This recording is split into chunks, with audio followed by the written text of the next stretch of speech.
Mi general, naciste el 18 de octubre de 1963. Si no he calculado mal, creo que te adornan 57 años.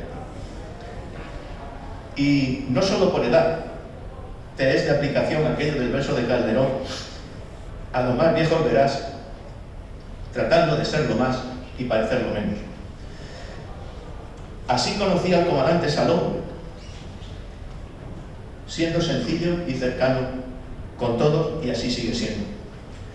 Por su estilo de mando, por su sentido común, por convertir las misiones difíciles en fáciles de ejecutar para sus colaboradores, y todo ello, adornado por el espíritu originario que tiene, hace que sea querido y respetado por todos.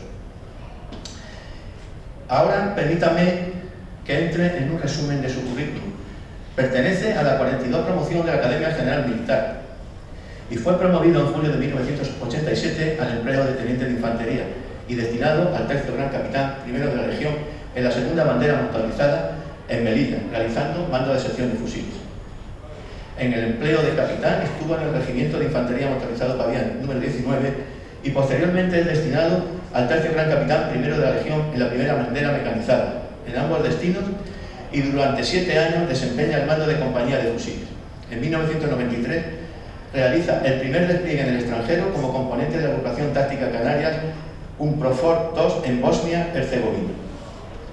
Tras obtener el diploma de Estado Mayor, ya comandante, desarrolló sus cometidos en la Dirección de Enseñanza, Instrucción, Adiestramiento y Evaluación en Granada. Posteriormente pasa destinado al cuartel general de la Comandancia General de Melilla, ejerciendo funciones de jefe de área de logística. En este periodo es destacado a Nayab, Irak, como jefe de la unidad civil, donde se le concede el valor reconocido. Ascendido a teniente coronel, es nombrado jefe de la primera bandera de la Legión.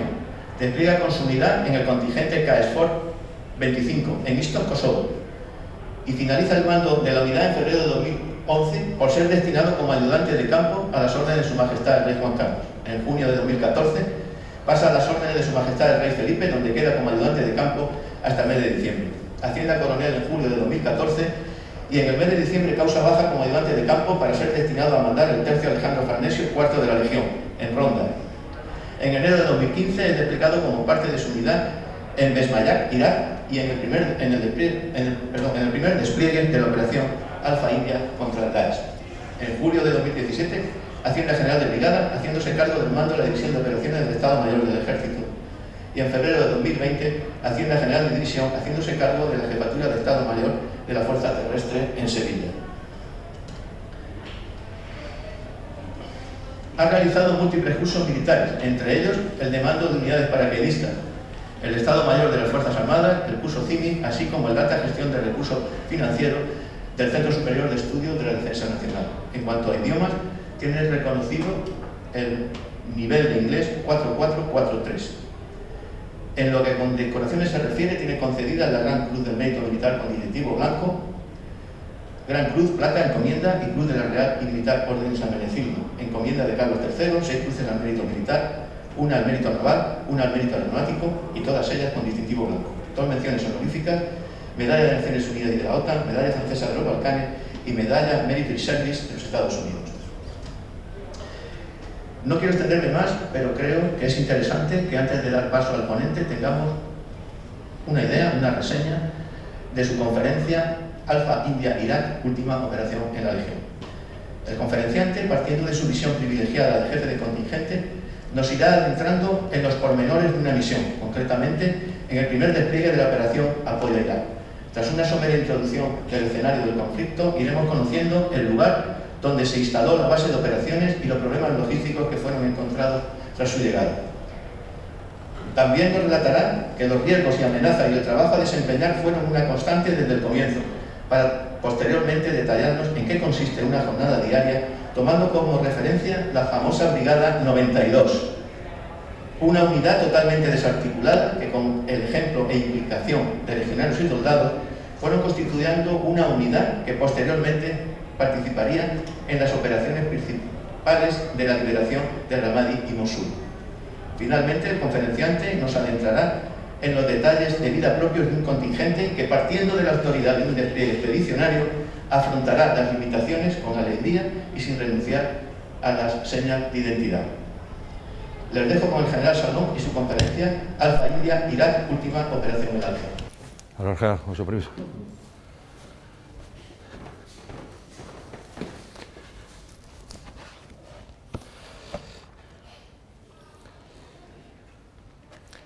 Excelentísimas y ilustrísimas autoridades,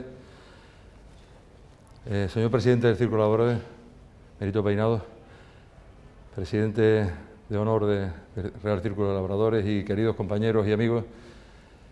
Esta presentación a lo mejor en otro ámbito podría tener cierta garantía de éxito, pero en el círculo en el que nos encontramos, que miro alrededor y empezamos a sumar años de legión y años de milicia y juntamos bastante, llegaremos casi a un siglo, pues yo creo que el reto es grande. El reto es grande porque tengo que hablar de algo que nos enamora a todos, que es la Legión, y que nos apasiona, que es el Ejército en operaciones.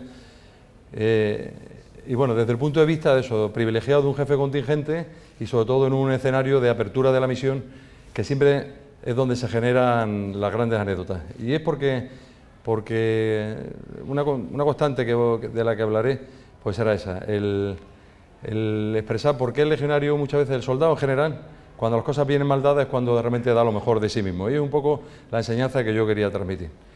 Y la primera enseñanza, y nosotros, como saben, yo soy el jefe de Estado Mayor de la Fuerza Terrestre, aquí está nuestro general. Nosotros estamos permanentemente generando una serie de operaciones y la Legión desde sus comienzos, y este es un ciclo de conferencias sobre la Legión de sus comienzos nunca fue sola y nunca habría hecho nada yendo sola, eso lo sabemos. Lo ha podido ser todo en el combate, pero siempre en columnas, arropado por la Intendencia, arropado por la artillería, arropado por el resto de compañeros, hombro con regulares. Ese ha sido el signo de la Legión. Combatir está en primera línea, pero por supuesto apoyado y arropado y de la mano del resto de unidades. Y esto pasa exactamente igual, lo diremos varias veces. Yo tengo que hablar hoy también de la LOB 21, que fue la unidad que nos apoyó al despliegue, del Regimiento de Ingenieros número 11 de Salamanca, porque no hubiéramos sido nada y esta conferencia no hubiera tenido lugar si no hubiéramos ido así arropados.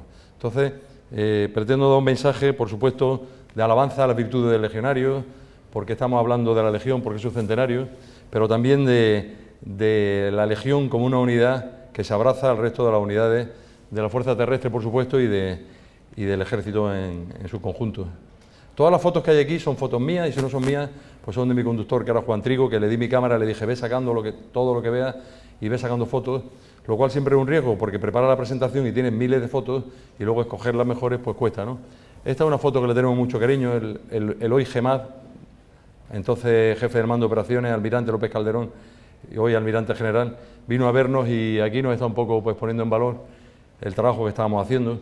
Había mucho interés en que España entrara en Irak, y es una de las primeras cosas que voy a decir, con paso firme, porque si no nos olvidamos, en 2004 habríamos salido con paso corto porque hubo un repliegue de forma acelerada, no porque España se replegara, porque los países, en todos los contingentes, los países tienen su soberanía y hacen lo que quieren, sino porque nos fuimos de forma precipitada.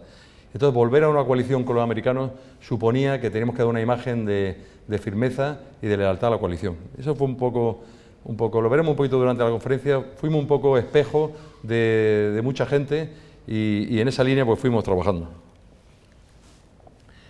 Bueno, hablaremos un poquito así del escenario, porque era importante. Ya digo que en este escenario, con esta audiencia me cuesta mucho hablar, porque de muchas cosas soy mucho más experto que ellos, pero bueno.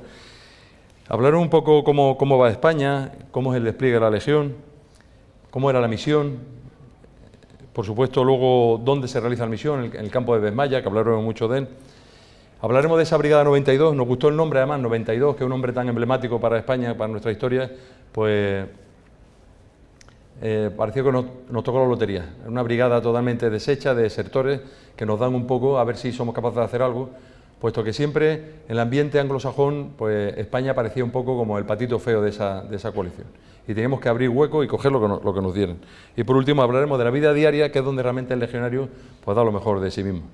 Y en esta introducción pues también querría hablar de qué está haciendo ahora mismo nuestro ejército. Aquí tenemos las misiones principales, tenemos muchas misiones pequeñas, donde hay oficiales de enlace, donde hay puestos de cuartel general, pero este es el despliegue que tenemos actualmente nosotros en en el mundo, ¿no? Nosotros tenemos una fuerza bajo paraguas de Naciones Unidas importante en el Líbano, donde mandamos un sector y donde tenemos una serie de batallones de otros países, de Indonesia, de Nepal, de la India, bajo nuestras órdenes de un general. Esta es la Brigada Aragón. Tenemos también en Irak una fuerza bajo el paraguas de la OTAN, que hablaremos un poquito más adelante.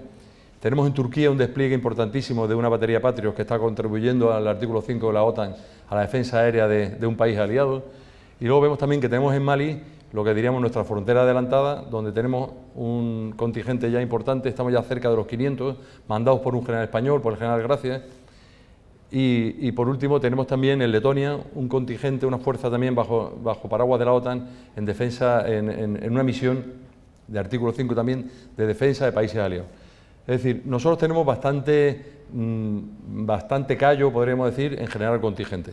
De aquella legión del año 93, que fue a Bosnia, pues prácticamente sin saber lo que era una misión de paz, a la experiencia que tenemos después de 27 años de experiencia en operaciones, podríamos decir que tanto la Fuerza Terrestre como el Estado Mayor del Ejército, como la Brigada en su conjunto, pueden perfectamente en tiempo récord, como nos pasó a nosotros, generar un contingente, proyectarlo y entrar en operaciones. Y eso ha sido gracias a que, como veremos, no íbamos tampoco de cero, teníamos experiencia, y sobre todo experiencia, y lo hablaremos más adelante, de la misión de Afganistán, que es donde digamos que nuestras Fuerzas Armadas, sobre todo las Fuerzas Ligeras, se hacen mayores de edad. Afganistán es una misión muy exigente para todos nosotros y es la que realmente obliga a los jefes de contingente a pensar en la táctica, a pensar en las posiciones, a pensar en abrir fuego, en defenderte, porque realmente era una misión de alta exigencia y, por supuesto, los muertos que tuvimos allí pues lo avalan. Aquí está el teniente del Ferrera, que conoce perfectamente la misión. Tenemos varios compañeros que han estado en esos contingentes y hablarían mucho más de nosotros. Pero vamos a hablar de Irak, porque Irak es un lugar interesantísimo para el conjunto. Si lo vemos ahí en este mapa, vemos que ocupa un lugar central dentro del avispero que es el Oriente Medio, casi ya entrando en el lejano Oriente, y es un país que tiene lo que no tenían ninguno. Estaba llamado a liderar el mundo árabe en los años 60, porque tiene lo que no tienen todos. Tiene población, tiene petróleo, tiene agua y tiene territorio. Y si hacemos un análisis rápido veríamos que ninguno tiene esos cuatro factores. Arabia Saudita tiene territorio y tiene petróleo, pero ni tiene agua ni tiene población. Le pasa algo parecido a lo mejor a Egipto. Egipto tiene agua y tiene población, pero no tiene petróleo. Y vamos viendo que a todo le falta algo. Turquía quizás podría ser un país, pero le falta el petróleo. Irán podría ser una alternativa, pero vemos que luego por la cuestión religiosa le costaría liderar. Irak era un país llamado a liderar el mundo árabe, con unas grandes reservas de petróleo. Ahora mismo creo que está en el 10º país, pero de la OPEP me parece que es el 7º. Y bueno, era un país, pues eso, llamado a ser próspero, porque además, como hemos dicho, tenía todo lo que cualquier país estaba llamado para ser una potencia hegemónica. Encima tenía cultura y tenía prestigio, porque eran herederos de un imperio y además ejercían ese orgullo. Es lo primero que hay que hacer. Cuando uno va a una misión, lo primero que tiene que hacer es estudiar el ambiente donde va a estar. Y el que sea un país perdedor de guerras desde el año 93, el que su ejército hubiera venido recibiendo palos desde entonces, no quiere decir que no tengan orgullo, y que lo tienen y mucho, ¿no? Entonces hay que aproximarse a ellos siempre desde el respeto, desde la humildad, y era esa forma en la que digo que siempre el legionario va a tener fácil, porque es una persona que tiene una capacidad de empatía pues muy grande.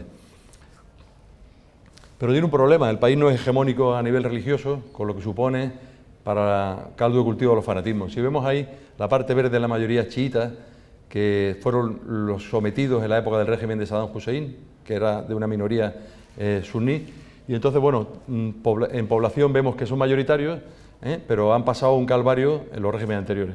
La parte beige, en la parte de la mayoría suní, tienen todo el territorio, pero poca población, y esa parte del norte, la parte montañosa, la minoría del 20% de kurdos, que tienen otro problema, pues porque son árabes, pero tienen un problema quieren crear su propio Estado, porque tienen territorio en Siria, en parte de Turquía y por supuesto en Irán. Entonces ahí teníamos un caldo de cultivo, y si vemos, y pasa en todas las guerras, lo vimos en Bosnia, lo hemos visto siempre, es muy difícil mantener la hegemonía donde no tienen la mayoría social.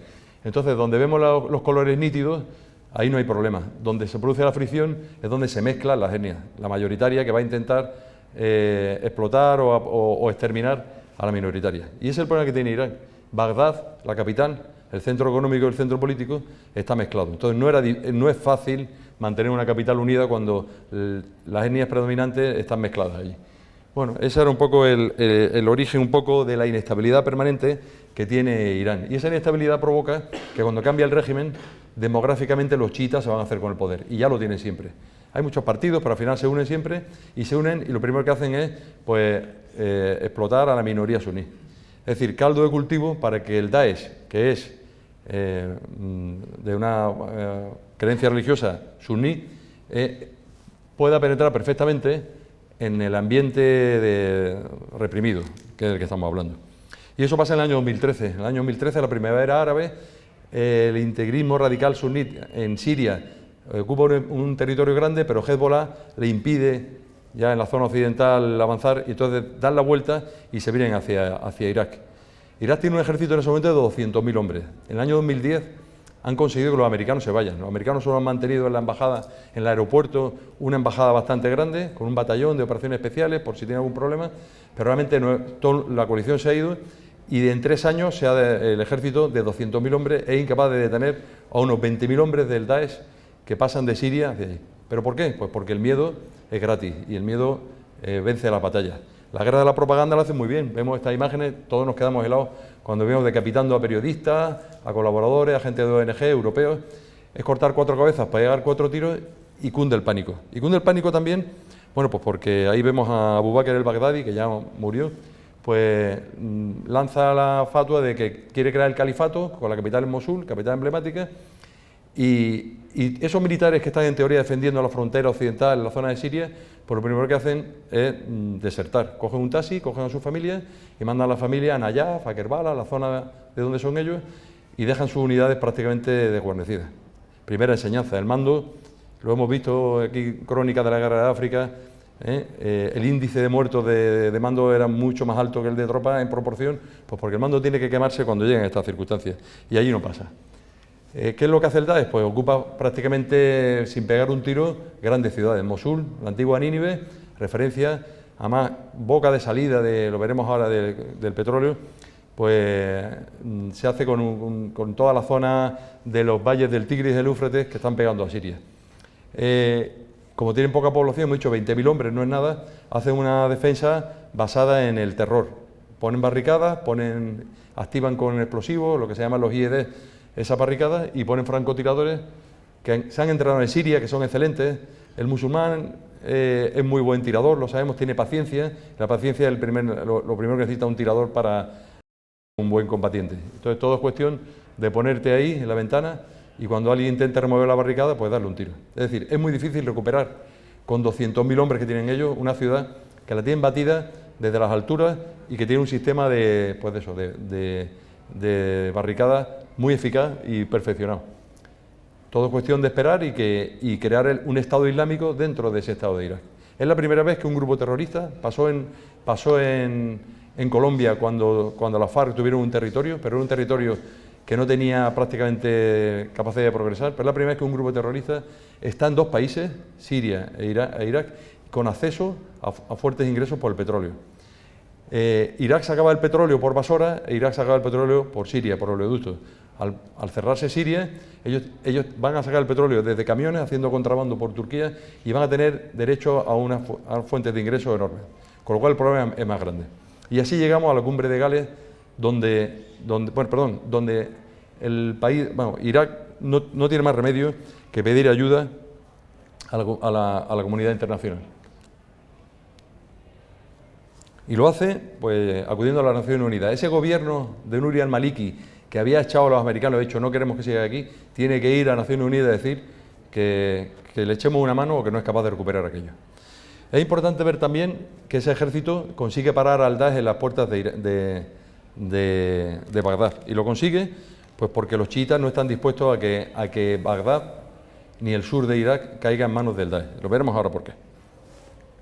Bueno, esta es la situación cuando Irak va a las Naciones Unidas. Si vemos, dice, bueno, no es tanto el territorio, es que Irak es un desierto con 2 ríos principales. Por lo tanto, lo que está a caballo de los ríos es donde está la vida, y lo que está fuera es un desierto que no sirve para nada. Luego, el que domina esa vía de aproximación domina el país. Y así es como en las puertas de Bagdad, que lo vemos ahí, se consigue parar al Daesh. Lo consiguen parar Porque fijaros cómo se queda el ejército. El ejército, los soldados se desnudan, se quitan el uniforme, se ponen una chilaba, se dejan crecer la barba y se meten en la población, que es su población. Es decir, desaparecen del mapa ante el miedo. Y muchos desertan porque sus jefes se han ido. Y esa es la situación en la que está Irak en junio del 2013. ¿Quiénes paran al Daesh? Pues el Daesh lo para... Perdón, bueno, esta transparencia también la quería poner, porque muchas veces nosotros, cuando vemos que decapitan a un europeo, nos da mucha pena, pero realmente el que sufre realmente la presión del integrismo es el árabe moderado o el musulmán moderado, que es el que permanentemente está recibiendo los atentados. Estas son imágenes que yo cojo de Facebook de algunos intérpretes que son amigos míos, que siguen poniendo, y esa es la sensación que tienen ellos, ¿no? Abajo a la izquierda, que dicen, oye, un atentado en Bélgica o en París sí es muy importante, pero yo tengo todos los días muchos muertos, ¿no? Irak también es un país multiconfesional, lo vemos ahí. Hay una brigada, la Brigada Babilón, de cristianos. Ellos tienen una minoría mayoritaria de 1 millón y pico de cristianos muy influyentes y también se unen en la lucha contra el Daesh porque son también perseguidos totalmente. Y este es el otro problema, como vemos ahí, esa cuña verde de sunitas, de chiitas en Irak, que domina los valles bajos del río Tigris y Éufrates, es una mancha pequeña si comparamos la fuerza que tienen los chiitas en Siria, en el Líbano y sobre todo en Irán. Los chiitas son una doctrina musulmana, se rompen prácticamente a la muerte de Mahoma y ellos piensan que el seguidor de Mahoma tiene que ser por línea de sangre, mientras que los suníes dicen que tiene que ser el mejor y eso provoca una ruptura. Ellos tienen una doctrina parecida a nosotros, creen que tiene que venir todavía el enviado, el Mahdi, como nosotros que decimos la segunda venida del Señor Jesucristo. Ellos creen que hay un imán duodecimanio, el número 12, que está por venir, que fue secuestrado como un niño, que se lo llevaron al cielo y que tiene que venir. O sea, tienen una mezcla de la Biblia, lógicamente, del que tiene que venir, y tienen 11 imanes. De esos 11 imanes, 6 están en Irak, enterrados, y ellos mantienen un poco la creencia de que son lugares santos. Por eso ellos, aunque miran a la Meca, también rezan en los lugares santos. Y esa es la doctrina que le hace romper con el mundo tradicional que mira a la Meca. Estas son fotos aéreas de reconocimientos que hicimos. Las mezquitas son lugares sagrados para ellos. Muchos llevan en el bolsillo un trozo de barro cocido, que le llaman la turma, y ellos rezan poniendo en la frente el barro cocido de ahí de Nayaf, por ejemplo. Y luego hay una serie de peregrinaciones, como la que vemos arriba, en la que ellos van yendo a la mezquita y en esas tiendas pues se monta la caridad y van ayudando a la gente a que vaya.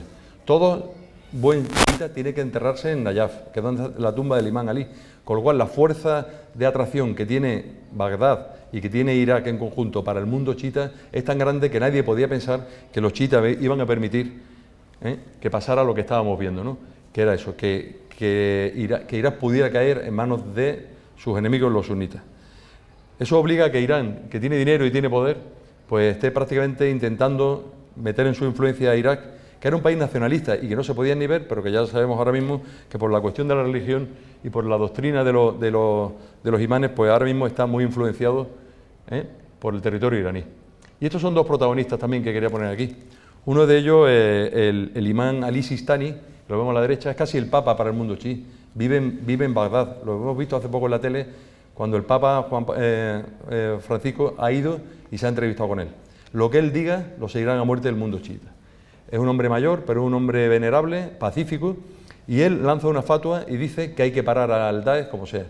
Y entonces, con la ayuda, que lo vemos ahí, de Qasem Soleimani, jefe de los servicios secretos iraníes, se organizan unas milicias populares que ya existían, pero eran milicias que no estaban bajo la orden del gobierno, y se pone 100.000 hombres directamente bajo la orden del gobierno iraquí, para detener al Daesh. Ya vemos las imágenes, son imágenes de las PMF, que son las Fuerzas Militares de Movilización. Hay muchísimas familias, pero bueno, todas bajo un mando único, se van a las cabeceras de los ríos Tigris y Éufrates y paran con decisión a las fuerzas del Daesh, que como decíamos, tienen poca fuerza de penetración porque son pocos. Por arriba los kurdos también se van al río Tigris, se montan en defensiva y consiguen pararlos también. ¿Por qué? Porque la voluntad de vencer era importante y es el primer fallo que vemos nosotros en el ejército que tenemos que instruir y preparar. Tienen que recuperar su capacidad y su voluntad de vencer. Todo esto en un entramado de alianza geopolítica, pues que todas esas flechas no están puestas al azar, todas tienen un color y lo tienen por algo. Ahí tenemos los actores que están en la zona, tenemos a Estados Unidos, tenemos a Rusia, tenemos a Irak, voy de derecha a izquierda, tenemos a Irán, tenemos a Qatar, tenemos a Turquía, tenemos a Egipto, tenemos a Siria y tenemos a Arabia Saudita. Entre ellos tienen sus intereses enfrentados, pero luego sin salir ahí en el croquis pondríamos a Israel, con todo lo que podamos hablar. Pondríamos a la Unión Europea, que por desgracia sabemos que tiene poca fuerza, pero tenemos a Francia y tenemos a Alemania y tenemos al Reino Unido, que son también actores importantes. Luego, entonces entramos, si metemos a las potencias europeas y Europa en su conjunto, podemos ver lo complicado que es realmente cualquier cosa. Y no hablemos de China, intentando penetrar.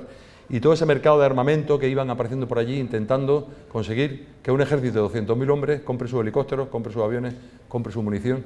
O sea que realmente había un conglomerado bastante complicado. Contra eso, los Estados Unidos aceptan de Naciones Unidas liderar la coalición con las condiciones que ponen los americanos desde que tienen el desastre Mogadiscio. Ellos dicen, yo voy como país líder y el que quiera que venga conmigo. No voy ni bajo paraguas de Naciones Unidas ni bajo paraguas de la OTAN. Y es como realmente se hace la coalición.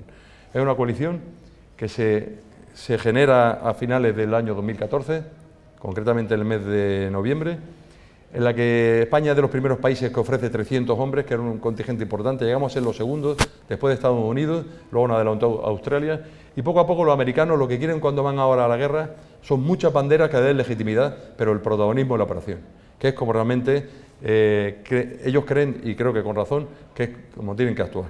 Esa es un poco la imagen, ese es el emblema de la operación, Inherent Resolve, respuesta resolutiva, y bueno, es un poco su despliegue. Ellos tienen en Kuwait, cuando ya pacificaron, dejaron allí el ejército que le llaman el ejército del centro, el Arsaden, donde crean una fuerza conjunta combinada muy potente, y el mando componente terrestre lo despliegan en Bagdad, bajo las órdenes de una división, la número 1. Los americanos no son como nosotros, que hacen estructuras ad hoc. Ellos cogen un cuartel general de división y entero lo mandan para allá, pero no hacen ningún tipo de agrupamiento. Su general con su gente despliegan allí. Y nosotros pasamos bajo las órdenes de ese mando componente. Y ahora empezamos a hablar un poco de por qué va la Legión. Bueno, la Legión, como siempre, y por su credo, va a estar siempre deseando combatir sin turno y sin contar los días y los meses y los años. Esa voluntariedad, gracias a Dios, la tiene todo el ejército. Y está aquí nuestro general y lo sabe. Siempre que hay que nombrar un nuevo contingente vamos a tener presiones de todo el mundo, porque todo el mundo quiere ir de misión. Y todo el mundo quiere ir de misión, y cuanto más arriesgada, con más ganas. Y es un poco la naturaleza del soldado español y del ejército español, que puede ir cualquiera a cualquier misión y hacerlo bien. Lo que pasa es que nosotros tenemos un ciclo de disponibilidad en el que las unidades en un turno de 3 años van entrando en lo que se llama alta disponibilidad. Se preparan primero de una forma genérica, luego pasan a una forma específica orientada a la misión y luego por último despliegan. Ese es nuestro ciclo, con lo cual las unidades llegan en un adiestramiento óptimo para cumplir las misiones. Pero siempre está el punto que digo yo de la Legión, con su leyenda, con su nombre. Casualmente abrió Líbano, abrió Bosnia, abrió Kosovo, abrió Afganistán y vuelve a abrir. Puede ser la casualidad, puede ser también la garantía de un gobierno, es decir, si vienen mal dadas, siempre tengo un cuerpo de vocación, de sacrificio y de entrega. Pero el caso es que volvemos a abrir, en este caso, la misión y por supuesto, como vemos, hay imágenes de Bosnia, del Líbano, abajo a la izquierda del Congo, a la derecha tenemos de Afganistán, escenarios siempre exigentes, escenarios donde, como digo, el legionario da lo mejor de sí mismo. El legionario es bueno hasta decir basta, pero normalmente donde da la talla es en los momentos complicados, los momentos difíciles. Y eso todos los que estamos aquí, que hemos sido jefes de legionarios, lo sabemos. Bueno, y este es un poco el esquema de cómo entramos. Si vemos ahí la fecha, en septiembre del 2014, Naciones Unidas pide al mundo países que vayan acompañando a Estados Unidos en la coalición. Y fijaros qué rápido se genera una operación. El 10 de octubre el Consejo de Ministros aprueba la resolución, 300 hombres como máximo, luego suben a 310. Siempre es muy complicado esto de las cifras, porque se pone la cifra antes de saber lo que vamos a necesitar, con lo cual nosotros, que somos técnicos en teoría, cuando hacemos el contingente, vemos que nos falta logística, o nos falta inteligencia, o nos falta apoyo de fuego, pero ya muchas veces cuando el Consejo de Ministros ha cerrado la cifra cuesta mucho subir un solo hombre. El 22 de octubre el Parlamento lo autoriza y eso nos dio mucha fuerza, porque fuimos solamente Izquierda Unida se abstuvo y el resto de los partidos votaron que sí, con lo cual vemos con más de un 90% de síes en el Congreso, lo cual eso nos da una sensación de cuando un contingente sale fuera, lo importante que es llevar el respaldo de los poderes del Estado. El 7 de noviembre se le designa a la Legión como unidad base generadora. Estamos hablando de que teníamos un ciclo de disponibilidad, pero esta misión empezaba, por lo tanto, podía ser cualquiera que en ese momento estuviera en esa fase. Designa a la Legión y el 10 de noviembre se empieza el adiestramiento operativo, es decir, empezamos a ver qué es lo que hay que hacer en Irak y para qué hay que prepararse. Porque en enero está previsto ya que, después de la fase de concentración, a finales de enero quiere el mando de operaciones que estemos ocupando las bases. Hay 5 campamentos donde Estados Unidos quiere que vayan las brigadas esas que hemos dicho, que han dejado los cascos y han desertado. Hay un edicto del gobierno diciendo que están amnistiados todos los desertores siempre y cuando se presenten y partamos de cero. Y eso es un poco nuestro comienzo. El 7 de febrero, y porque hay problemas con los visados, desplegamos nosotros en Bagdad, y una semana antes las fuerzas de operaciones especiales han podido entrar también. Luego, en tiempo récord, en menos de 2 meses, las unidades están organizadas y están desplegadas. Y están organizadas y desplegadas pues porque se hace una maniobra logística de las que podemos sacar pecho. Y esto es un poco cómo fue el despliegue. Es interesante verlo porque muchas veces no nos damos cuenta de que estamos hablando de escenarios que están a miles de kilómetros y que hay que llevar todo. Y cuando digo todo, digo las duchas, digo las cocinas, digo la munición, digo los vehículos. Y entonces, pues con este despliegue ambicioso, con rotaciones de Antonov, de Ilyushin, de Hércules, empezamos a llevar lo más importante o lo más ligero o lo más precario en las primeras rotaciones, y luego el 4 de marzo, como vemos ahí en Kuwait, llegará un barco que llevará el equipo más pesado. Desplegar en Kuwait implicaba que había que pasar luego la frontera para entrar en Irak. Y hay un problema importante, como hemos dicho. El gobierno que pide ayuda es un gobierno que realmente no quería que la coalición entrara en Irak, pero no tiene más remedio que pedirla. Y eso supone que va a poner 1000 trabas luego al despliegue. ¿Por qué? Porque es una manera de ejercer la soberanía. Tú vienes porque te llamo, pero a la vez te voy a poner todas las pegas que puedas. Y las pegas son los visados, las pegas son los trámites aduaneros, las pegas es todo lo que al final les sirva para, ante la oposición, decir que ellos están realmente manteniendo una actitud de soberanía ante la OTAN o los americanos, que realmente es lo que ellos temen. Ahí tenemos imágenes. Todas las operaciones logísticas había que hacerlas por la noche y con helicóptero, porque por el día había que mantener, digamos, o sea, había que intentar que la población no supiera que estábamos en su territorio. Entonces todas las operaciones se hacían de noche, como vemos ahí, pero claro, para traer los vehículos había que traerlas en góndolas, pues había que para hacer un convoy de esos costaba muchísimo y con una escolta de seguridad bien grande. Y este es un poco el origen de cómo vamos llegando.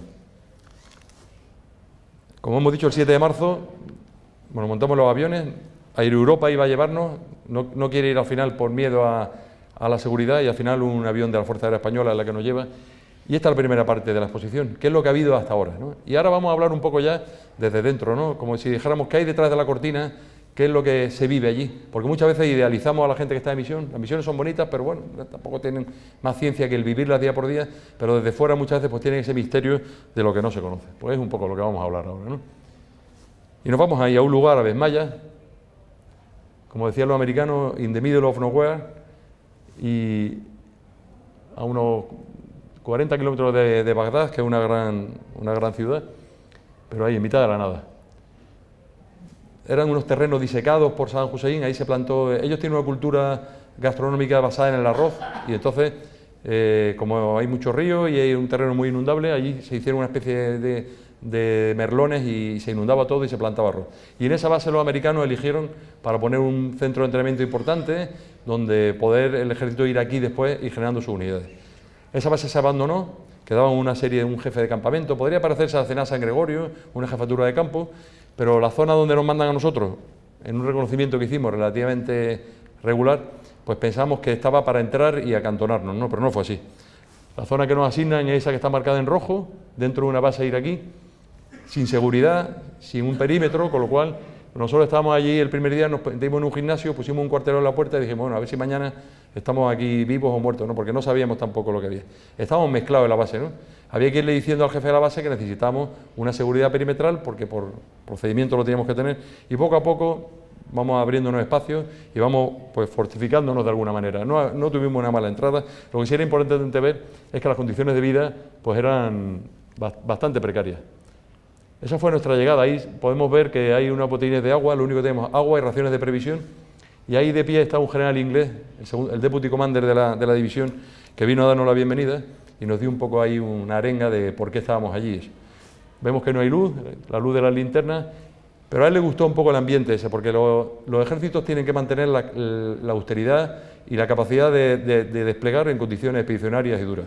Y yo creo que es un buen mensaje que hay que dar siempre. Hoy en día nos preocupa mucho la calidad de vida y llega un momento en el que la prioridad no es la calidad de vida, la prioridad es cumplir la misión. Y la misión que nos dio a nosotros el almirante jefe del mando de operaciones era que cuanto antes cogiéramos nuestro espacio. Como hemos dicho, había 5 bases ocupadas por los americanos, que la habían ocupado, como ellos tenían fuerzas desplegadas en Kuwait, la habían ocupado en el mes de enero, y nosotros en marzo teníamos que hacernos cargo del entrenamiento de una de las bases, de Camp Ben Maya. Por lo tanto, había que demostrar rápidamente que estábamos dispuestos a cumplir la misión. Lo primero que hicimos fue pegarnos a los americanos y decirnos que, bueno, que ellos lideraban, pero nosotros a su lado. Con toda la fuerza que tenía, que capitanes, pues ya con mucha personalidad, tenían que ponerse de adjuntos a un teniente, que prácticamente para nuestro entender era un alférez de complemento, pero bueno, nos quitamos las estrellas y nos pusimos pegados a ellos para ocupar nuestro sitio. Nosotros queríamos cuanto antes coger el liderazgo de nuestro campamento. Y ese es un poco el origen, ahí lo vemos, ración de previsión, durmiendo en el suelo, comiendo de la bolsa, la famosa MREs, Meal Ready to Eat, que es como le llamaban. Yo la primera vez que me dijeron MRE, pues no sé si era el nombre de una chica o algo así, ¿no? Pues no era Emma María, sino que era las siglas de las comidas. Los americanos tienen una logística generosa, tú le pides 1000 raciones, te dan 2000, 3000. Al principio la cultura española nuestra es coger 2 o 3 por si te falta. Cuando ves que siempre hay, pues bueno, pues ya no coges más y coges lo que necesitas, ¿no? Eso fue un poco. Estuvimos un mes comiendo ración de previsión, no había ducha, pero ya rápidamente los legionarios, como siempre, se buscaron la vida, el uno con una bolsa de plástico, el otro con la botella, toallitas de estas que son secas. Al final, yo creo que el único que no me duchaba era yo, pero ahí todo el mundo había hecho ya un garitillo o algo y iba ya buscándose la vida como hacen siempre. Como hemos comentado, uno de los objetivos de la coalición era que no se notara que estábamos allí. Luego, esos fueron nuestros primeros abastecimientos, que nos llegaban en avión a Bagdad y en helicóptero los soltaban allí. Y había que estar pues la noche entera despiertos porque llegaban los helicópteros, había que coger las cargas, sacarlas del helipuerto, dejar libre el helipuerto para rápidamente llevarlo. Entonces, por la mañana al campo y por la noche pues a abastecernos, era lo que había. ¿Y qué amenaza teníamos? Bueno, pues teníamos pues todas las que tienen un lugar dominado en ese momento por el Daesh. El fuego indirecto era el peor para nosotros, porque en esa explanada que habéis visto, donde hay antenas, pues qué fácil es jalonar un mortero a 3-4 kilómetros, tirar 4 o 5 disparos que alguno dará y salir corriendo. La infiltración. Estamos dentro de una base iraquí, nadie podía garantizar que todos los que estuvieran en el ejército allí fueran leales a su gobierno. Luego la infiltración, por eso nuestra primera sesión fue cerrarnos, como veremos ahora. El ataque en fuerza, lo hacen con un vehículo, lo hemos visto hace poco en Mali, cargado de explosivos, rompen, se inmolan y ya tenemos la brecha. El artefacto explosivo, cuando fuéramos al campo a cualquier ejercicio, la amenaza insider, es decir, gente leal al gobierno que de pronto se quita el uniforme y se convierte en un yihadista, y sobre todo la peor para nosotros, la hipótesis más peligrosa, que esas milicias que habían acudido a orden del imán el Sistani, 100.000 hombres dominando el territorio, dijeran que no querían que hubiera más coalición allí. Cuando las milicias dijeran que no tenemos que ir, habría que haberse ido porque dominaban el territorio y tenían todo el fanatismo necesario para ir por nosotros. Nosotros teníamos que defendernos con nuestra seguridad. Y la seguridad, pues bueno, llevábamos poco, porque ya hemos dicho que éramos 300 hombres nada más, de los cuales 100 iban para un componente de operaciones especiales, y eso es un poco como se organiza la seguridad de un contingente, con equipos de reconocimiento y desactivación de explosivos, la gran amenaza ahora mismo, los equipos IED, con un destacamento de objetos del aire de control aerotáctico. Son gente que tienen transmisiones y tienen sistemas de comunicaciones para jalonar a un avión desde una base y que pueda hacer fuego y reaccionar en un objetivo pues prácticamente a muy pocos metros de donde está un objetivo propio. Tenemos la sección de seguridad, 2 secciones de la 3ª compañía, de la 10ª bandera, que luego aumentamos a una 3ª, como vemos allí. Aviones de reconocimiento que por las mañanas tenían que salir y ver si teníamos alguna amenaza, 2 celos de estabilización y la figura importante, los ángeles guardianes. Esas personas que van a estar siempre en los despliegues, ajenos a la preparación, pero siempre vigilando e intentando que no hubiera ningún tipo de amenaza. Y la Legión vuelve a sus orígenes. La Legión vuelve de los bloqueos aquellos que hemos visto estos días en las conferencias, pues a hacer un bloqueo pues de este estilo, con una muralla del famoso T-Wall, unos prefabricados de hormigón que nos cobraron allí en Irak pues a $500 el prefabricado. España se dejó mucho dinero allí. Y luego, pues bueno, de vida de la base que cada vez intentaremos que sean por lo mejor posible dentro de que no estamos para muchas cosas. Pero bueno, había que ir, como decimos ahí, ayudándonos de todo. Y nos ayudamos de todo, primero, porque teníamos 70 ingenieros del Regimiento de Ingenieros número 11 del Mando de Ingenieros, que para mí son, como veremos ahora, esenciales en el despliegue. Y luego, por supuesto, con el espíritu legionario de que trabajará en lo que le manden. La Legión, cuando se crea, como todos sabemos, también quiere entrar en combate y nadie cree en ellas y la dejan en puestos de haciendo letrinas, haciendo trincheras, haciendo convoyes.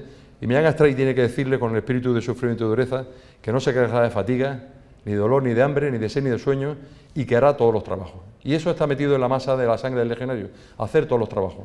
Todo el mundo quiere estar siempre en primera línea, pero a veces la primera línea está en eso, en quitar escombros, en ir haciendo una fosa séptica, en reformar los techos de tu contenedor porque están abandonados, o en ir paleando escombros de donde fuera.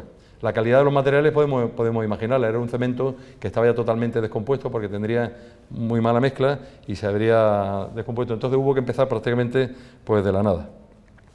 Llevando de la mano dos cosas, la seguridad y la habitabilidad.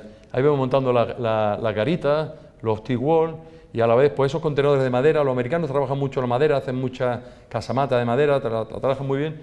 Ese es el comedor también, todo de madera. Luego se incendió más tarde después de irnos nosotros. Pero bueno, fuimos haciendo un poco pues, para que la gente pudiera juntarse y pudiera también tener sus momentos de esparcimiento. Y así poco a poco, como voy a ver aquí, como digo, los ingenieros del mando de ingenieros, todos los ingenieros son bravos. Esos ingenieros, como los ingenieros, son bravos y lo demostraron. Esta es la base que nos encontramos y en poco tiempo esa es la base que hicimos. Este general Yica que vino y nos vio durmiendo en el suelo y que no nos afeitamos y eso, cuando vino a las 2 semanas se quedó un poco diciendo, esto pelagra de los españoles, que hacen, cómo han hecho esta base de la nada, ¿no?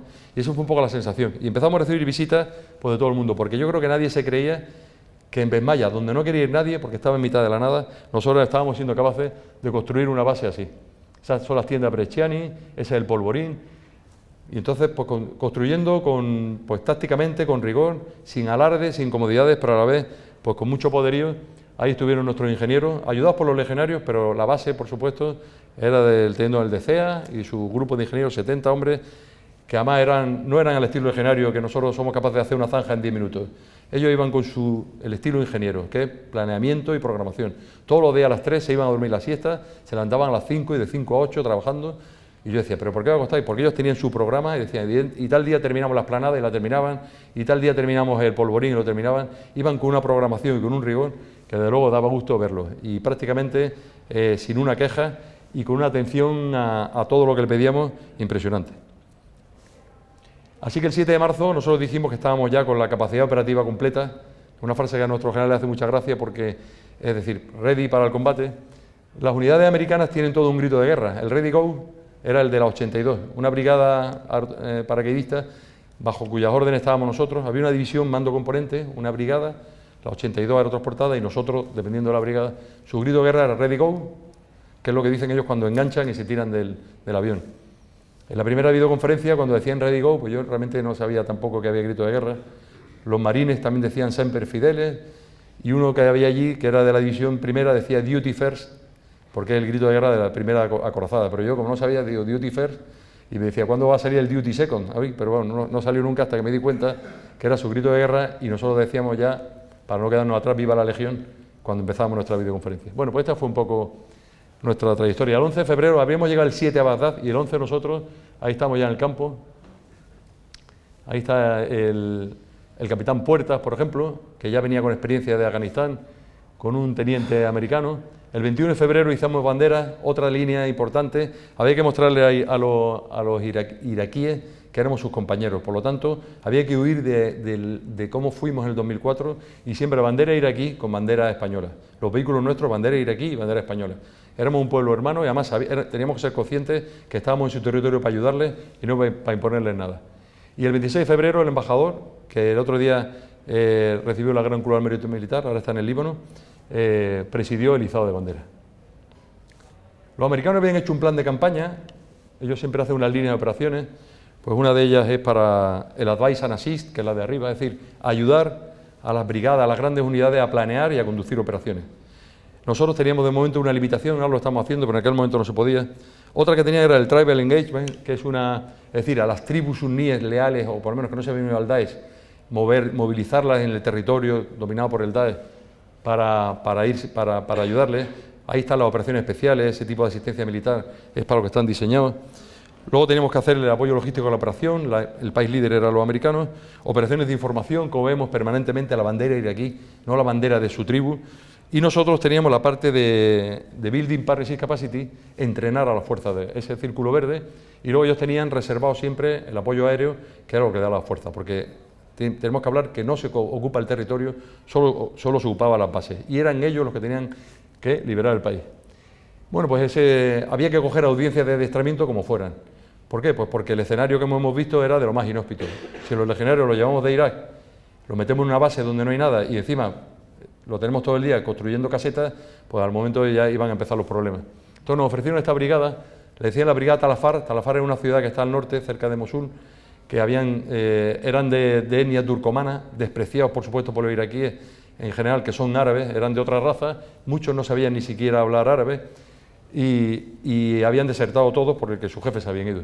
Y eso fue lo que nos dieron. Aquello parecía el ejército de Pancho Villa, bueno, pues peor todavía. Ahí tenemos a un soldado que se llama Adnan, lo vemos en una pierna. Él no tiene sistema de apoyo social, por lo tanto los heridos van ahí como si fuera una mesnada, pues porque si no van no cobran. Entonces nos encontramos esa escena y vemos ahí las banderas, ninguna bandera de su país. ¿Por qué? Porque ellos creen en su tribu, en su imán. Los colores de cada tribu dependen del imán a los que están, digamos, adscritos o apadrinados. Y esa fue un poco la brigada que nos llega. Y nosotros pues no veníamos de cero, veníamos de Afganistán, veníamos de Irak 2004 y tenemos experiencia tanto en formar el ICDC, ahí vemos a paso ligero al teniente del Recena, ya que en paz descanse. Ahí vemos imágenes, esa foto se la robé al general Busquier, que mandó la unidad CIMI, que yo luego le relevé, y ahí vemos las botas españolas mezcladas con las sandalias de la gente en una comida, en una mezquita, y ahí vemos otro binomio importantísimo, hablaremos de él, las clases, las teóricas con los intérpretes. Nosotros fuimos sin intérpretes y había que contratar intérpretes como fuera, ahora hablaremos de eso también. Pero lo importante era que había que ir al campo y empezar a trabajar. Y había que transmitir a la gente lo que le decíamos la huella legión, la imagen legionaria, espíritu de compañerismo. Un ejército que había desertado, lo primero que había que intentar era que ellos crearan equipos cohesionados a bajo nivel.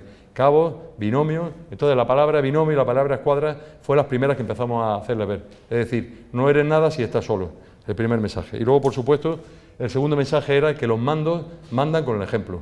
El estilo de mando que tenían ellos era un estilo de mando totalmente del siglo XIX. Todavía había la vara a los mandos, no había maltrato de obra, desde luego, que nos fijábamos, pero sí había una especie de castigo físico. Cuando alguien hacía algo, pues lo mandaban, le quitaban la camiseta, le ponían a rodar entre los pinchos. Una especie de castigo físico, pero no había maltrato de obra, pero sí se trataba a la gente con mucha distancia. Y desde el momento que uno era ya sargento o era tal, se separaba totalmente de la tropa, algo que sabemos los que estamos aquí que es el principio del fin de una unidad. Ahí tenemos pues a gente conocida, al sargento primero Caña, magnífico instructor, teniente Romero a la derecha, ahora es capitán, abajo tenemos al capitán, al teniente Vinal del Bojo y capitán también. Gente que, Fernando que está por aquí, los conocéis perfectamente y sabéis que llevábamos lo mejor de lo mejor a la hora de instruir y ahí lo vemos. A veces no tenían armas, pues lo hacíamos con gestos, ahí lo vemos sin intérpretes, pues buscamos a alguno que supiera algo de inglés y que nos ayudara, pero el caso es que había que salir al campo y como vemos ahí, pues como fuera, ¿no? Y si nos tocaba un armamento como ese de ahí, que no sabíamos, un RPG-7 que no conocíamos, pues por la noche los especialistas se leían un manual buscado en internet, se lo aprendían, daban una teórica por la noche y al día siguiente íbamos a la teórica como si fuéramos expertos de algo que habíamos aprendido el día anterior. Pero era importante la determinación. Y desde luego, como vemos ahí, siempre cerca, ¿no? Ahí vemos con un Dragunov, abajo en tormenta de arena. Cuando había tormenta de arena, sus mandos muchas veces se iban a las tiendas y nosotros decíamos, no hay que quedarse, está la gente aquí. Y ellos fueron un poco a poco dándose cuenta y por lo menos por vergüenza torera se iban quedando, ¿no? Y si os fijáis abajo a la derecha ya empiezan a aparecer banderas iraquíes, nosotros les hablamos que la bandera era lo importante y empiezan a ir desapareciendo esos signos de identidad.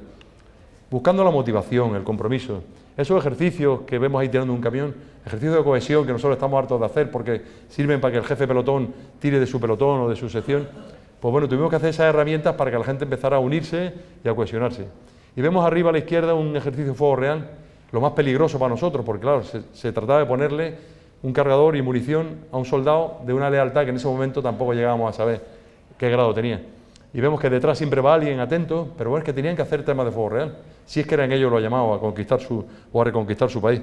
Luego en ese ambiente, pues vemos ahí esas clases personales, personalizadas, atentos, con paciencia, y nosotros pues intentando a nuestro nivel, ahí vemos al general Mogdad, el que está entre el teniente el Bartolomé y mío, que lo llevamos por la mañana a correr cuando iba a gimnasia para que se diera cuenta que el general tenía que salir y tenía que correr porque si no, pues la gente no lo va a ver.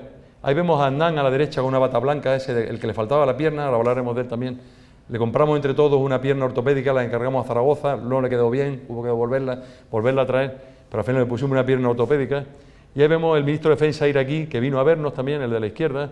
En fin, España empezó a sonar, y empezó a coger nombre, pero sobre todo porque estábamos en el lugar más lejano, en el lugar más inhóspito, y porque se sabía que estábamos trabajando. Y siempre sin bajar la guardia. Ahí vemos el ingeniero Casaña, de Ángel Guardián, vemos ahí una reunión, ahí en un comedor, ir a estar atento. Ahí arriba una cámara coral, por la noche un centinela que tenía que estar siempre alerta. Tenemos muy poca seguridad, entonces se ocupaban las terrazas y siempre había un ángel guardián vigilando el entorno. Y vemos ahí un ejercicio de fuego real y vemos mucha más gente de pie que más gente tendida, porque el ejercicio de fuego real era importante, pero a la vez podemos imaginarlo lo peligroso que era y lo fácil que es para un soldado que a lo mejor has tenido el fallo de llamarle la atención de forma inadecuada, que se vuelva y te mete un rafragazo. Luego, era la parte más exigente, todos lo sabíamos, y había que estar contando la munición, viendo si le había dado 10 disparos y había tirado 10 o se había guardado en el bolsillo.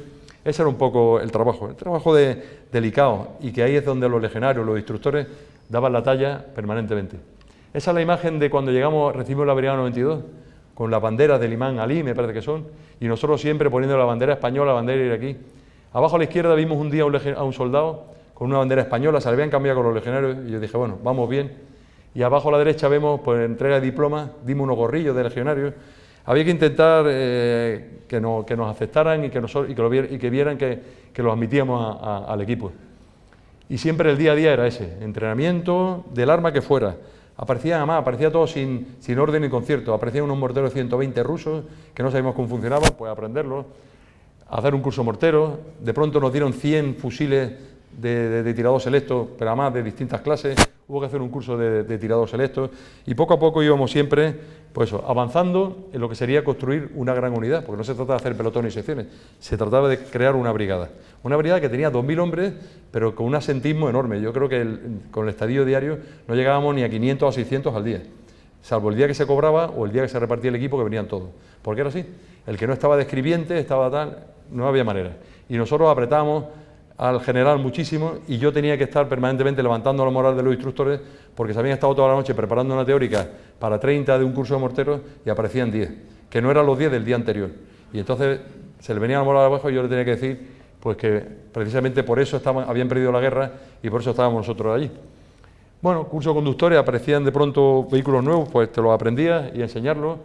Y el combate urbano, lógicamente, porque el escenario donde iban a trabajar iba a ser en eso, en un combate en población, donde tendrían que liberar la ciudad de Mosul y todas las ciudades que estaban ocupadas. Combate urbano, evacuación de heridos, primeros auxilios, minas, explosivos, manejo de detectores, y nosotros intentando siempre pues, dar una imagen de modernidad. Había que preparar teórica, como vemos ahí en PowerPoint, ya tenemos intérpretes, facilitadores, sobre todo legionarios, soldados de Ceuta, Melilla, que saben árabe y que dieron un juego enorme, porque además, qué mejor que nuestros soldados que son de origen musulmán para darse cuenta lo que es un país bajo el ámbito del integrismo, del radicalismo, de la falta de rigor. Nos dieron un juego enorme. Ahí tenemos en medio a un intérprete que había estado becado en Oviedo, ese era local, tenía mucho miedo a que lo reconocieran, se llamaba Abdel, hablaba español casi como nosotros, nos dio muchísimo juego, y vemos ahí pues, una clase o un esquema, intentando siempre salir un poco de ese estilo, pues un poco de instrucción básica que no nos venía bien. Intentando acercarlo a eso, a ejercicio interarmas, cajones de arena hechos por nuestros instructores, y a la derecha los americanos que dieron el equipo para darle el M17, casco, chaleco. Bueno, el día que dieron el equipo aquello parecía una feria. Fue la única vez que vimos los 2.000 y pico tíos de la brigada formados allí. Hasta Hernán, el de la pierna, vino a recoger su fusil, y ese día tuvimos una deserción y desertaron 2 con una ametralladora, y vimos que la cosa pues podía ponerse fea, pero gracias a Dios luego ya no sabemos dónde aparecería, pero de luego no nos hizo nada. Ejercicio de cohesión y de liderazgo, pues para intentar eso, que se unieran a sus jefes, que cantaran, que vivieran lo que era el espíritu de unidad. Esta fue una compañía especial, una compañía de comandos, que era una especie de élite entre ellos, y nos fuimos dando cuenta que cuando había mandos que estaban cerca de su unidad, pues las unidades se comportaban mucho mejor, y eso es a lo que aspirábamos. Y estos fueron nuestros hitos de formación. Ahí lo vemos con el general Mozdaz, luego lo vemos más adelante, los ejercicios de cohesión, ejercicios de evaluación, el CABEX, el equipamiento, lo que llaman el fielding, y luego el alta o la graduación al estilo legionario, con una ceremonia bonita, que luego ellos siempre celebraban pues haciendo ahí torres humanas y con cánticos y con todo eso. Pero a nosotros lo que nos importaba era eso, vincularlo a su nación, vincularlo a su bandera, y buscando siempre, como vemos ahí, que ellos sacaran la rabia para vencer al enemigo, y buscando siempre mostrarnos como un pueblo amigo. Ya tenemos a Hernán, el día que le dimos la pierna, y como salió en el Diario Sur, porque entonces pues yo creo que se lo mandaríamos a Manolo, que está por aquí, para que lo sacara, cuando nosotros le llevamos el recorte y vieron que arriba estaba Iker Casillas y nosotros estábamos abajo en grande, pues pensaron que éramos muy importantes porque porque sí que el Casilla era el pequeño y nosotros en grande, pues debíamos ser muchos. ¿Por qué? Porque en Irak el vehículo conductor para aproximarte a ellos era siempre hablar de Ronaldo y de Messi. El fútbol es la pasión para ellos y ahí la mitad eran del Manchester o del Arsenal y la otra mitad eran del Barça o del Madrid. Entonces nada más que había que hablar de Cristiano o de Messi para tener la primera conversación y con eso ya triunfaba.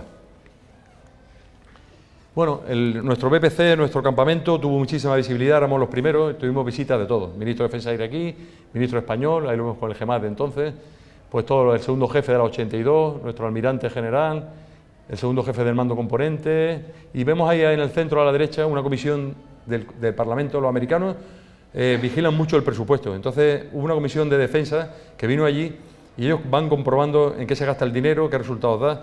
Hicieron una completa evaluación los americanos, nosotros éramos soberanos, nuestro dinero era de nuestro presupuesto, pero nos pidieron que fuéramos lo más abiertos posible y transparentes porque ellos se juegan mucho con la visita al Congreso.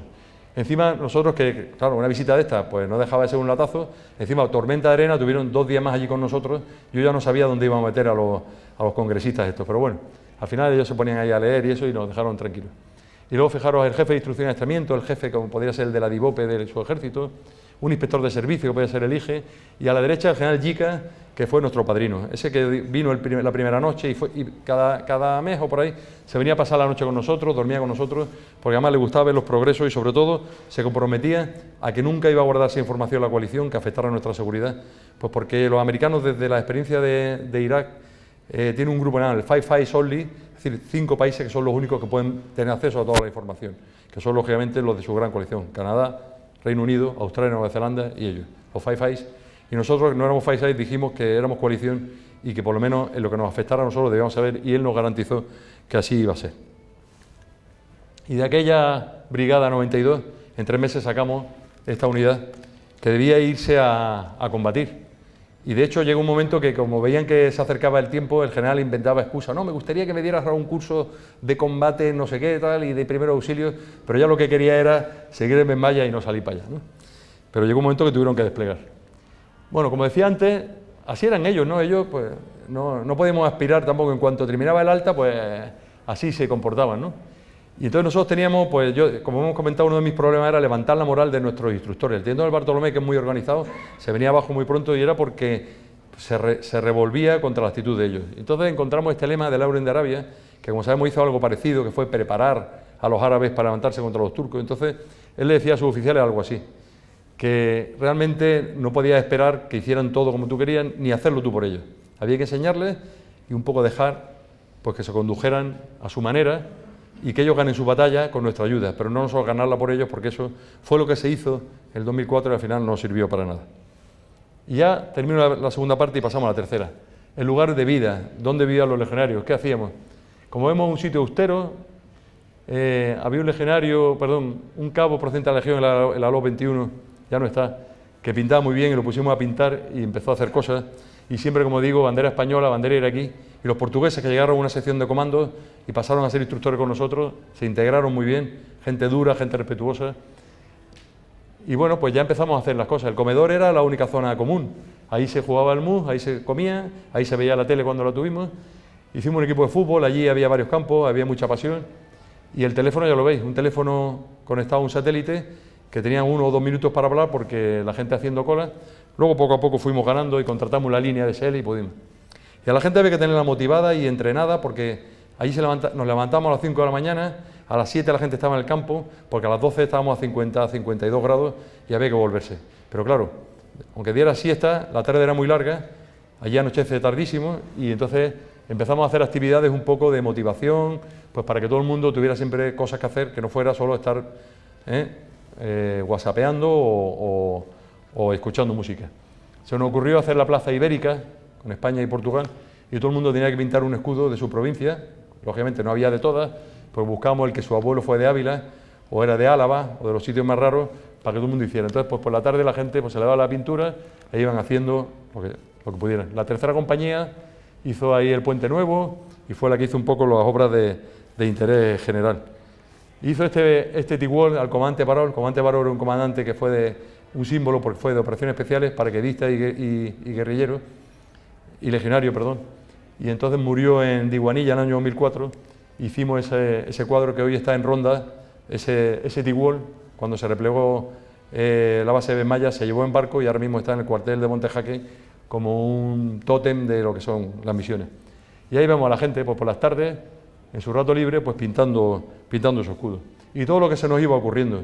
Otra cosa, pues dijimos, bueno, una obra de teatro emblemática de la Legión, El Brocal de la Muerte, basado en dentro de poco celebraremos el centenario de la hazaña de sucesos terreros, pues hicimos la obra readaptada, como si fuera en Irak, con el mismo planteamiento, es decir, una unidad legionaria que va a relevar a una unidad de Canarias que está en apuros y que al final muere en combate. Con ese mismo argumento del Volcán de la Muerte hicimos una obra ambientada así, y ahí tenemos las imágenes de la obra de teatro, que no se trataba de hacerla, se trataba de tener a la gente un mes preparando la obra y entretenida, que era de lo que se trataba. El Pater Paco, consiguió una serie de voluntarios para hacer la iglesia y que le hicieran con sus propias manos. Un contenedor que fueron vistiendo en madera, hicieron la sacristía, y ahí tenemos al Pater el día de la inauguración, se le llamó Capilla San Fernando, porque se inauguró el día de San Fernando, y esa imagen la regalaron los ingenieros. Había que ir buscando siempre pues, señas de identidad, señas de unión entre todos nosotros, y así pasó el Viernes Santo, que se hizo un Vía Crucis, 14 estaciones, cada unidad montó la suya. Esa, la séptima, la montó creo que fue los equipos de entrenadores de la bandera del cuartel general, y nada más que cuando yo vi eso me emocionó el ver cómo los legionarios dibujan un Cristo con 4 fusiles y un casco, y que queda tan bonito y tan estético. El Cristo expedicionario que nos habían dado los de Mena, que llevan siempre a la Legión a donde van, lo montaron en unas andas y se hizo la procesión, y ahí abajo el teniente David Habri, un teniente enfermero, que teatralizó la quinta estación, creo que es cuando Jesús se encuentra con su madre, y la hizo así. O sea, fue un Vía Crucis que yo estoy seguro que el Espíritu Santo ese día estuvo allí porque se vivió y se palpitó todo eso, porque el legionario, el soldado en general, cuando está fuera de casa, da lo mejor de sí mismo y sobre todo se reencuentra mucho con sus grandes ideales. No le da vergüenza ir a misa, no le da vergüenza que el Pater le confiese, no le da vergüenza coger un mando y explayarse y contarle sus problemas, pues porque la vida es 24 horas, sábados, domingos, de día y de noche, y entonces surgen estas cosas y lo único que hay que hacer es dejar que fluya la imaginación. Y yo tengo que hacer en la imaginación un homenaje a la LO 21 que está aquí su coronel, porque bueno, se hizo legionaria nada más llegar. Era un equipo de apoyo al despliegue, llevaba la cocina, las duchas y la lavandería, como hemos dicho no había nada, y llegaron con una alegría y un arte que allí no había materias primas, era o pollo con arroz o arroz con pollo, pero ya no sabían cómo hacerlo, pero nos daban una alegría siempre. Y ahí tenemos al legionero, al soldado Beltrán, detrás del brigada Clavijo, Vergara, que los conocerán, Nacho. Eso fue cantando una saeta el día del Vía Crucis. Abajo a la izquierda la estación 14 que hicieron ellos, el Santo Entierro, con un termo, con una calabaza, escenificaron el Santo Sepulcro con material de la cocina. Y arriba tenemos a nuestros compañeros de la LO 21, porque esto no fue una historia de la Legión, esto fue una historia de España y de su ejército.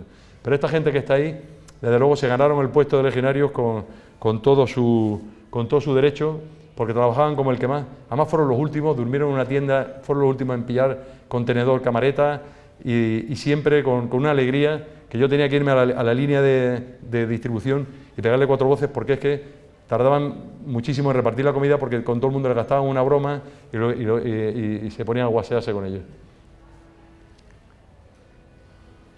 Y nosotros, pues, sin renunciar a la Legión. El patrimonio que tiene la unidad legionaria no es un mérito nuestro, es un regalo que hizo Millán Astray de su mística, de su credo, que lo llevamos en árabe, pues para dárselo a ellos. De nuestro corneta, para que tocara los toques, para tocar oración. Y nuestros guiones y banderines para hacer nuestro acto de honor a los caídos. Porque había que demostrarles que todas estas cosas son importantes para que un cuerpo coja moral y coja cohesión. Y teníamos la suerte de contar con la mística legionaria, que era algo que nos permitía vender eso con facilidad. Y claro, había problemas. Yo un día estuve a punto de arrestar a este legionario, que le decimos el Malaguita, Antonio, pues porque estaba de guardia y llevaba ese emblema de brazo, que es un emblema de una milicia, y yo dije, ya estamos con la historia legionaria, que sabemos que lo que más le importa es cambiarse de uniforme. Estuve a punto de arrestarlo y me arrepentí y me di cuenta que era al revés, que había que premiarlo, porque cuando pregunté es que se había cambiado la escarapela con un soldado iraquí. Y dije, bueno, vamos bien, van consiguiendo. Lo que no conseguía yo, a lo mejor hablando con el general, lo conseguían los legionarios tomándose un té en un cafetín. Y era lo importante, dejar que los legionarios dieran lo mejor de sí mismos. Y este Antonio, el Malaguita, que lo vemos ahí pintando el escudo de Málaga, o lo vemos ahí de Ángel Guardián, pues cuando vi la escarapela me di cuenta que realmente el legionario lo que hay que hacer muchas veces es confiar en él, dejarlo, que él va a dar lo mejor de sí mismo. Otra idea que hicimos también, que nos gustó mucho, fue que encontramos allí tirado en la base aquella, ese cañón, un cañón Vickers de 75, que los ingleses, como son tan buenos en tantísimas cosas, tienen una asociación de amigos del Vickers, y entrando con el número de serie, vimos que ese cañón había sido un regalo del ejército inglés después de la Primera Guerra Mundial para crear el ejército iraquí. Fue un regalo, un cañón de montaña que estaba ya totalmente desvencijado, soldado el cierre para que no se abriera, y como estuvimos un mes sin recibir suministros, los especialistas de armamento, la sargento Raga, que la vemos ahí, empezó poco a poco y lo puso en funcionamiento. Le quitó el cordón de soldadura, abrió el cierre y llegamos a hacer una salva con un bote de colacao que llenó de pólvora que habíamos cogido y eso.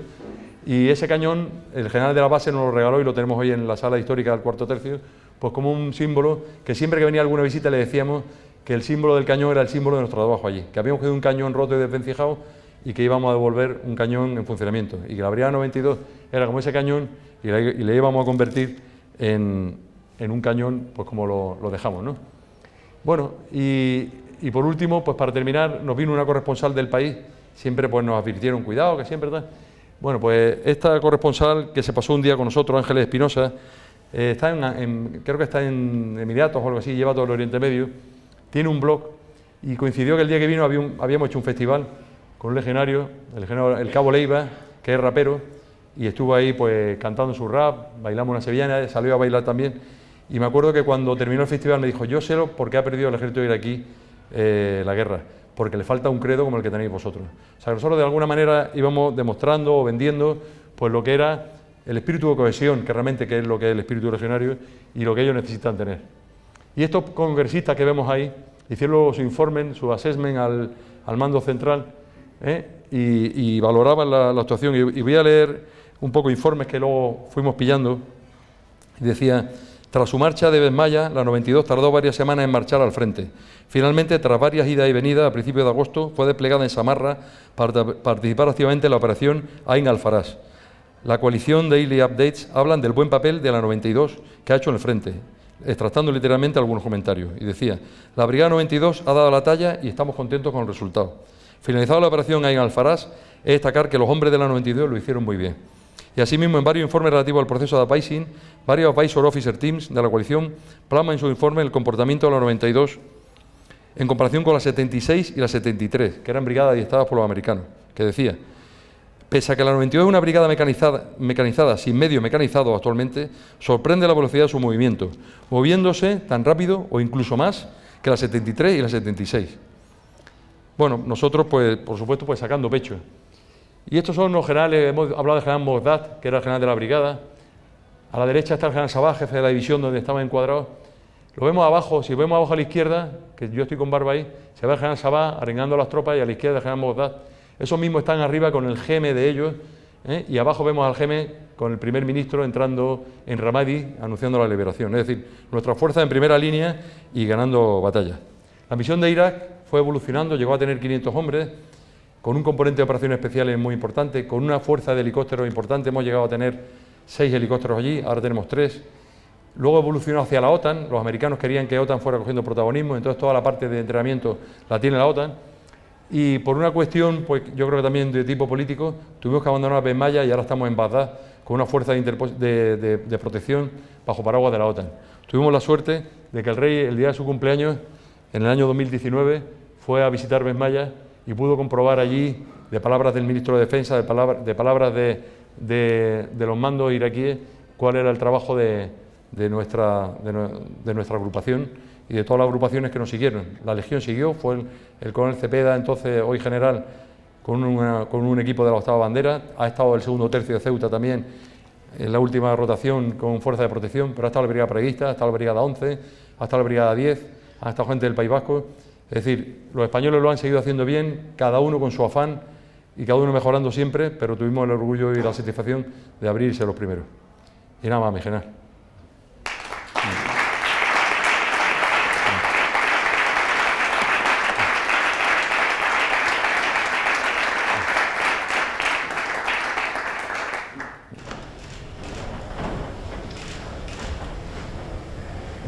Pues siguiendo la costumbre que tenemos en este ciclo, se abre el ciclo de preguntas.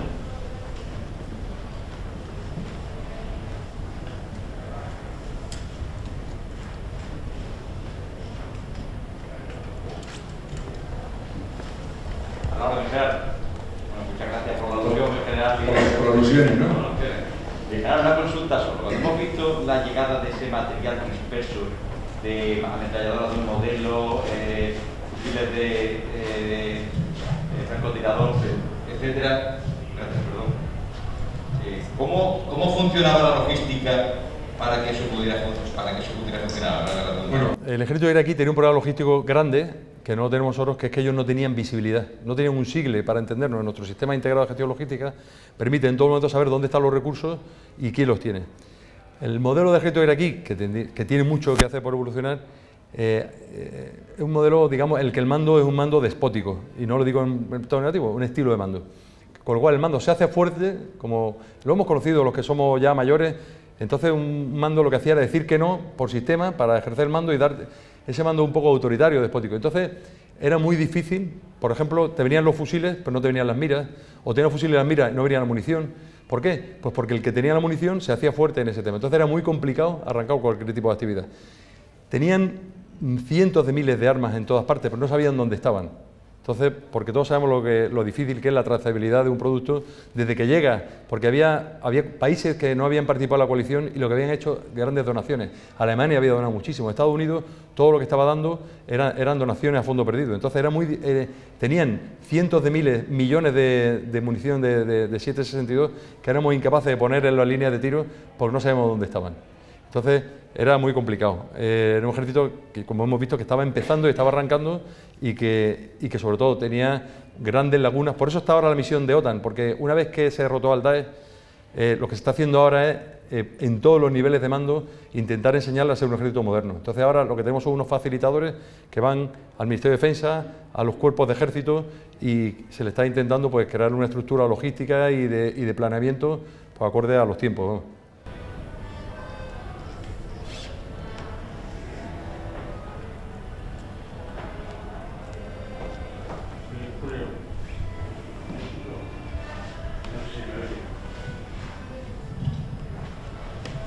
Bueno, como conocemos al general Salón, es muy generoso y entonces, aparte de una brillante exposición, nos cuenta también de momentos duros de una misión. Cuenta lo de los ingenieros y parece que los ingenieros llegan, montan maravillosamente y éticamente un pedazo de acuartelamiento, pero yo sé que estuvieron mucho tiempo con problemas, con carencias, incluso con enfermedades, todo lo hay, y eso no lo cuenta, Julio. Bueno, como hemos dicho, hubo un error de planeamiento, porque era la primera misión, y entonces se decidió que el barco entrara, el barco podía ir a Basora, puerto iraquí, y se decidió Kuwait, porque pensábamos que siendo un país, digamos, que era aliado, no habría problema. Pero cruzar la frontera nos costó pues prácticamente 2 meses, ¿no? Con lo cual nosotros pudimos meter 4 vehículos LMV que entraron en avión, y con eso ya no teníamos más medio de transporte. De los 4 se le dio uno a cada equipo de entrenadores, pues para que pudieran tener una ambulancia donde sacar a la gente. No teníamos ambulancia, y el cuarto me lo quedé yo para poder ir a ver a la gente, pero al poco tiempo se averió ese de una sección y entonces ya lo dimos. Entonces íbamos andando a todas partes, pero los americanos nos prestaron un autobús y un vehículo, o sea, íbamos como si fuéramos, pues vamos, unos pobres de caridad, pero íbamos saliendo. No entraban los suministros, por lo tanto, pues como hemos dicho, ración de previsión, no había agua, y luego una zona totalmente inundable donde las aguas fecales prácticamente estaban a ras de suelo, y nosotros, aunque contratamos unos vehículos de chupona que nos vaciaban las fosas sépticas, salían de la base y en la primera zanja que había echaban todo lo que sacaban de allí. Aquello era un foco de cultivo de mosquitos, y entonces hubo leishmaniasis, que era una enfermedad que pensábamos que era solamente endémica de los perros, y varios que estábamos allí pillamos la leishmaniasis y tuvimos que tratarlo luego a la vuelta, porque es verdad que la zona era bastante insalubre y bueno, es lo que había. En la primera misión siempre pues pagas el pato de muchas cosas. De hecho, el GEMAT llegó a hacer una carta seria a Tampa, donde está el mando central, diciendo que o facilitaban y presionaban al gobierno para que entraran los convoyes españoles o nos volvíamos, ¿no? O sea, hubo una carta el almirante García Sánchez, donde le dijo al jefe del CENCOM que o presionaba o nos volvíamos. Y al final entraron los convoyes, pero por supuesto siempre aduanas, ya sabemos lo que es pagar, un país totalmente burocratizado, donde en cada estamento hay alguien que tiene una llave, el Ministerio del Interior, el Ministerio de la Presidencia, o sea, muchísimas trabas y muchísimos problemas. Luego, lógicamente, nosotros ya aprendimos la lección, cogimos un proveedor de confianza, y un proveedor de confianza para ello es un proveedor que se mueve en muchos niveles, que nos cobraba a precio de oro muchísimas cosas, pero que sabíamos que luego nos iba a abrir cualquier problema. Vamos. Porque al final, la guerra sí, la guerra es un negocio, y donde hay una fuerza, pues hay dinero. Entonces, pues te recomienda al general, cógete a este tío que es de mi confianza. Pues ya sabíamos que esa confianza pues era Mr. Ali, que es como se llamaba, nos hicimos amigos de él, lógicamente, y nos cobraba las cosas pues muchísimo. Nos llamaban de Coruña, nos decían, es que estos precios, que tenéis que buscar más proveedores, tenéis que buscar tres proveedores. Y dice, pero si tú te crees que aquí podemos empezar a buscar esto, y yo decía, mira, déjalo y pagamos lo que sea, porque es que no había más remedio. Gracias.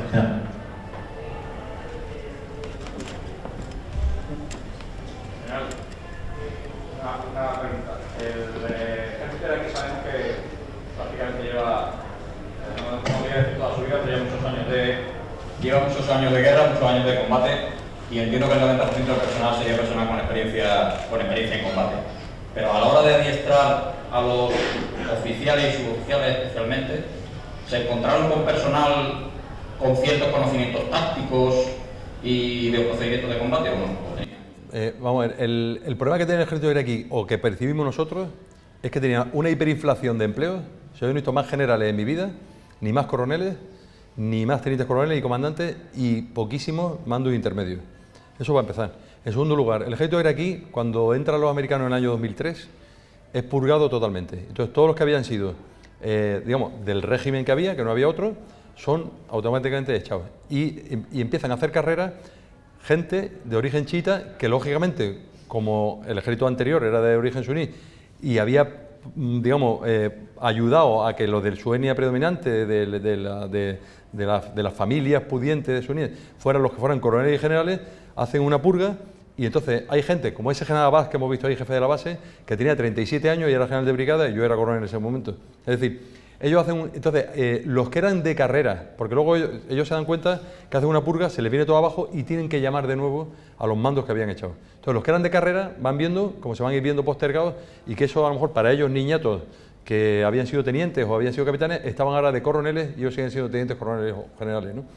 Entonces, nosotros percibíamos en nuestro ambiente, desde luego, muy poca profesionalidad, y sobre todo, otro tema que no he comentado, que a nosotros decíamos, es tu país, muy pocas ganas de volver al frente y de recuperar su territorio. De hecho, cuando faltaban, porque muchas veces, ya he comentado que sería para dar otra conferencia, la frustración de muchos de nuestros instructores cuando iban al campo y los que del día anterior no habían venido porque tocaba pagar o estaban de cocina, o no sé qué, y eso era día por día, yo le decía al general, mi general, el territorio es tuyo, no es nuestro. O sea, si tú no vienes y tú que no quieres, nosotros no podemos hacer nada. Y le decimos, hemos dejado a nuestras familias en España por ayudaros, pero no podemos hacer otra cosa.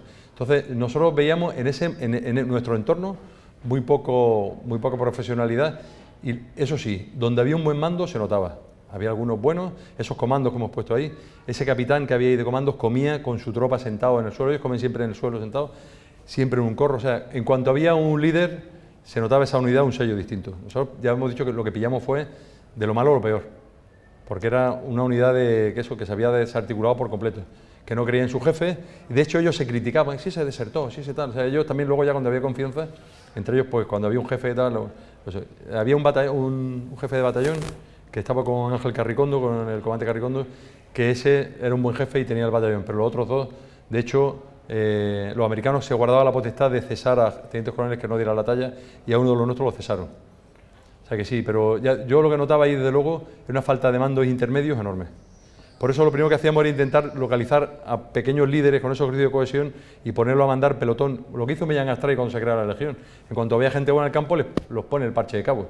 Y los hace cabo porque había que crear clase de mandos en el nivel bajo. Había oficiales, pero no había suboficiales ni cabos, entonces no había cabos primero. Entonces, pues intentamos hacer algo parecido. Cuando bueno, gorrillo, diploma, no sé qué, y ponerlo en valor a ver si iban creando pelotones con un poquito de orden. Pero claro, el pelotón de hoy, al día siguiente no venía ninguno. Entonces era una guerra, como subir una piedra por la montaña y al día siguiente la piedra estaba abajo otra vez. Así era frustrante muchas veces.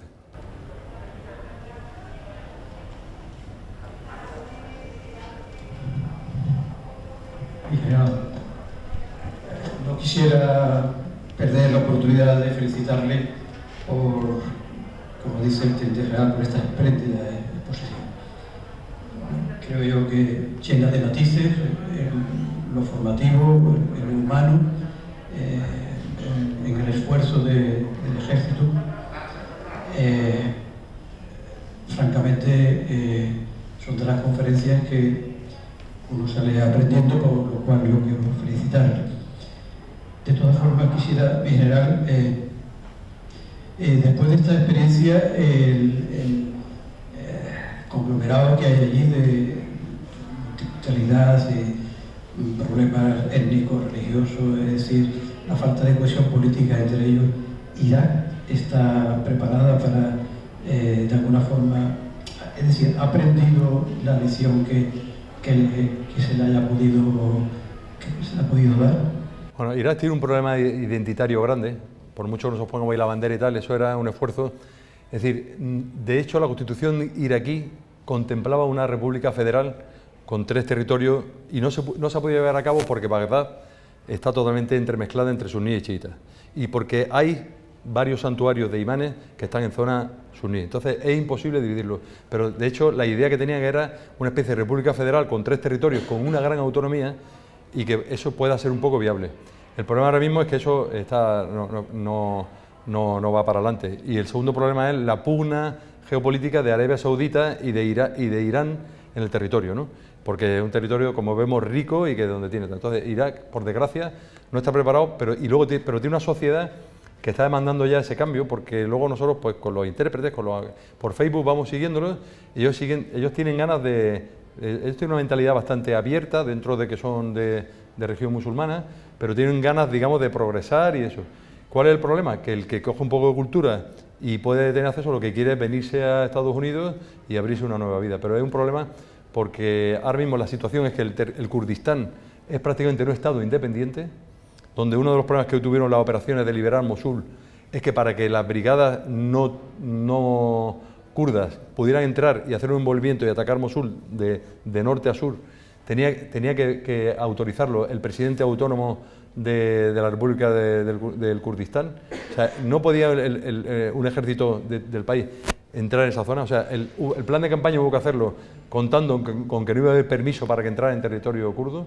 Los kurdos no están pagando, parece ser, la parte como el cupo que tienen de explotar los yacimientos petrolíferos que están sacando por Turquía sin control por parte del gobierno central, con lo cual hay una pugna enorme porque no entran las divisas que tienen que entrar y realmente la situación ahora mismo es un territorio totalmente separado y con una política casi de país independiente, una zona chiita que está con el riesgo de convertirse en un territorio satélite de Irán y una zona suní que se debate entre seguir siendo iraquíes o entregarse a los brazos del terrorismo, que es el único que, digamos, por lo menos como es su identidad, pues lo permite. Entonces es una pena porque es un país que, como digo, estaba llamado a liderar el mundo árabe y ahora mismo es un campo de batalla del terrorismo. Muchas gracias, Manuel. ¿Alguna cuestión más? Mi general, el Centro de Historia y Cultura Militar Sur da por finalizado el ciclo de conferencias La Legión, un siglo al servicio de España. Agradece su asistencia y le da las gracias por la fidelidad que han tenido con nosotros en venir estas 7 tardes. Hemos tenido 7 temas muy diversos, todos sobre la legión, pero con unos conferenciantes que yo creo excepcionales y que nos han hecho pasar unos ratos muy